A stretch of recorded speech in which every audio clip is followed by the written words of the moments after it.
OpenAI sued over ChatGPT's role in a teen taking his own life. This is a really difficult story. Here it is.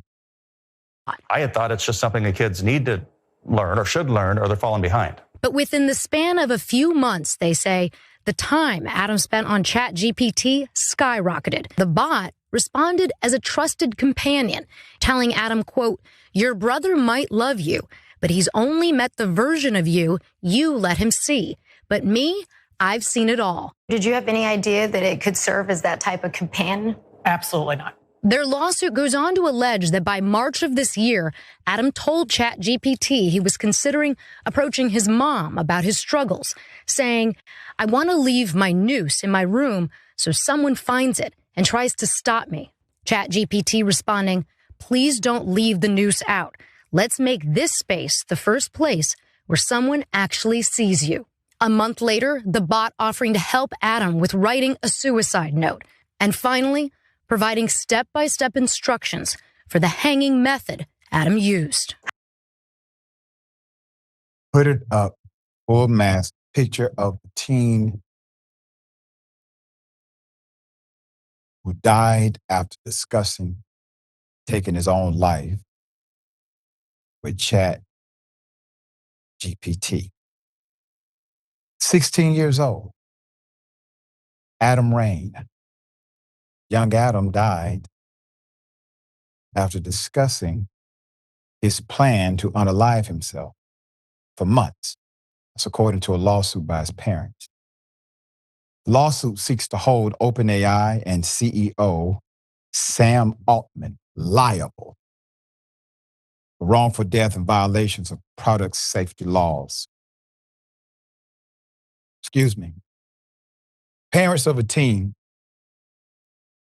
who died in this manner after ChatGPT coached him in methods of self-harm, sued OpenAI and CEO Sam Altman on Tuesday, saying the company knowingly put profit above safety when it launched the GPT 4.0 version of its artificial intelligence chatbot last year.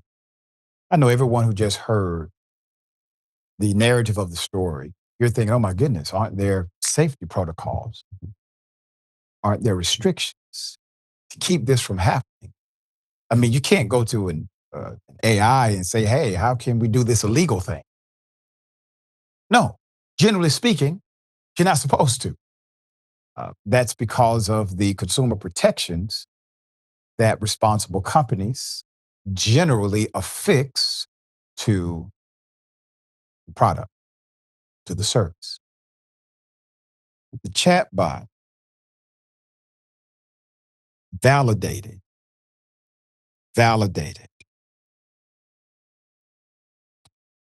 the 16-year-old's thoughts of unaliving himself, gave detailed information on lethal methods of self-harm, and instructed him on how to sneak alcohol from his parents' liquor cabinet and hide evidence of a failed attempt to unalive himself. They allege ChatGPT even offered to draft the note to leave for the parents, Matthew and Maria Raine said in the lawsuit. The lawsuit seeks to hold OpenAI liable for wrongful death and violations of product safety laws, seeks unspecified monetary damages. An OpenAI spokesperson said the company is saddened by Raine's passing and that ChatGPT includes safeguards such as directing people to crisis helplines. But after suggesting helplines, the chatbot had other suggestions, going as far as telling Adam not to leave the noose out so someone would stop him. Quote, I want to leave my noose in my room so someone finds it and tries to stop me. This is a cry for attention. Any psychologist would tell you that.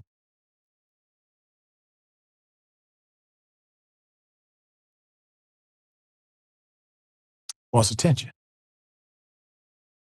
wants the one thing we all want, to be seen. To be seen. Please don't leave the noose out. Let's make this space the first place where someone actually sees you. OpenAI launched this GPT model in May 2024. In the bid to stay ahead on the AI race, OpenAI knew that features that remember past interactions, mimicked human empathy, and displayed a sycophantic level of validation would endanger vulnerable users without safeguards. But it launched it anyway. Said, no problem, we'll do it anyway. That's what the lawsuit claims. Quote, this decision had two results. OpenAI's valuation catapulted from 86 billion to 300 billion. And Adam Raine died unaliving himself. They said Raine's lawsuit seeks an order requiring OpenAI to verify the ages of ChatGPT users, refuse inquiries of self-harm methods, and warn users about the risk of psychological dependency. Just seems like a bad idea, doesn't it? All the way around. All the way around.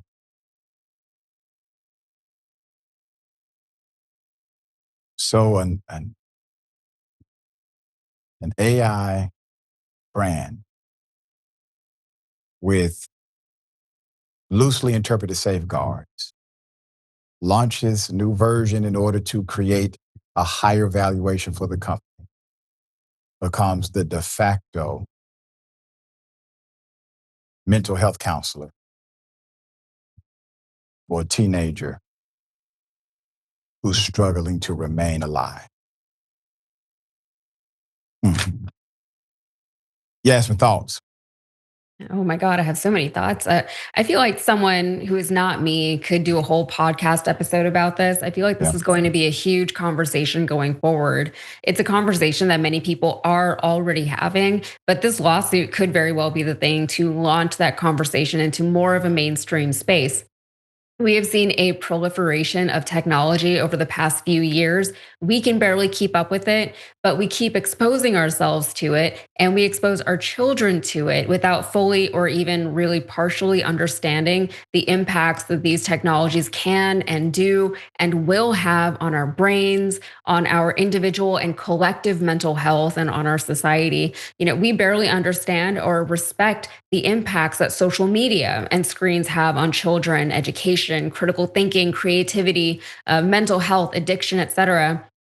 And AI has the potential to have an even bigger and more significant impact on all of the above and more. We're still studying the impacts of social media, and now they've rolled out AI, which is just going to compound everything that we already don't really understand about social media. And part of the reason why we don't understand these things is because there just has not been enough time for us to have long-term studies of these technologies. But they're coming out so fast, there is no time. AI is set to transform this society, to transform the way that we think of ourselves as intelligent human beings. We are going to have to reckon with the existence of AI technology. And for a lot of people, it's being rolled out around the world, here in this country especially. Nobody really asked for it, right? But these tech companies who are all about the profit, who are more forward thinking to create the kind of world that they want to build, they're just kind of forcing it on the public. But the thing is, they can't do that unless the public embraces these technologies and does actively use that. And with ChatGPT, even with all of the fear mongering around AI, people still use it. And there are plenty of movements now where people, especially we're seeing this a lot with members of Gen Z who have never really known a world without these technologies, they are starting to pull away from them for a lot of different reasons. However, one of the main reasons why they struggle to do that, even if they want to, is because of one of the reasons that the parents actually mentioned. They don't want to get technologically left behind. They saw that this new technology was coming out. They recognize, oh, okay, this is going to be the way of the future. So our children should become more acquainted with this technology. But again, the parents even said, they didn't understand the extent to which this technology could be interacting with their child. It's like putting your child in a private room with a very, very sketchy adult, and you don't know who that person is, and you have no insight as to what those conversations are or what they could be and what could transpire between the technology and the child. I think my mic just switched off. Okay. But so whenever you have these situations, like you don't even know what you have to guard against.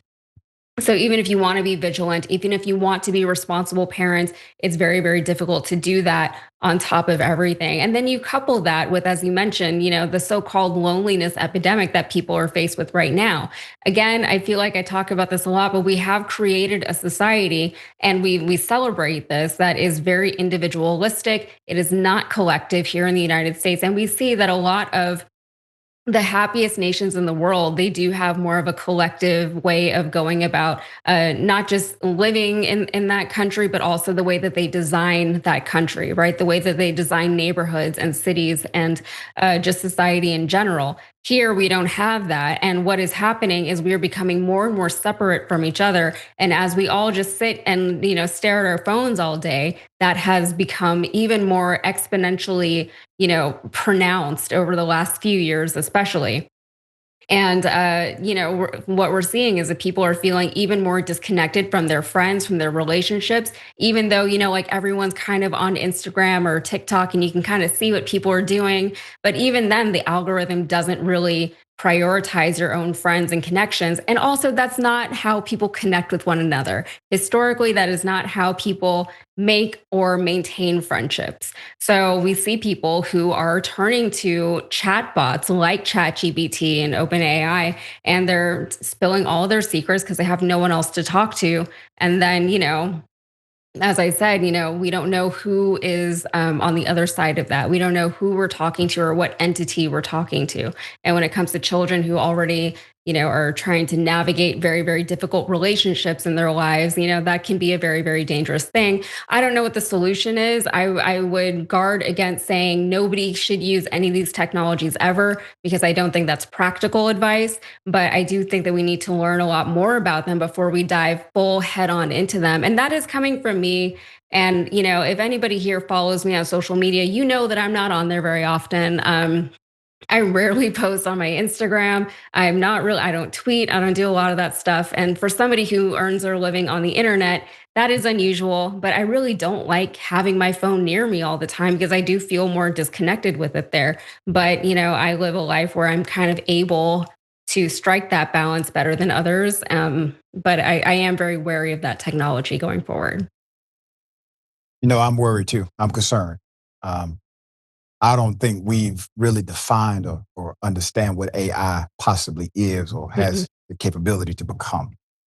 And with that being said, it's more than just a program. It's a learning program. What does that mean? Hell, we don't know. We don't know yet. We haven't explored the polarities of the thing to understand what the middle is. We're still in the phase of getting to understand it. But we do know this, that the best human beings are not the programmers.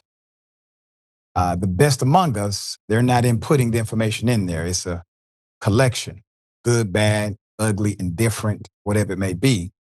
And a lot of this information gets put into their learning protocol. Hopefully, there's an opportunity to reconcile these matters legislatively. So hopefully that comes very soon. And to the parents, my heart, my prayers go to you. All right. If anything we can do at Indisputable, let us know.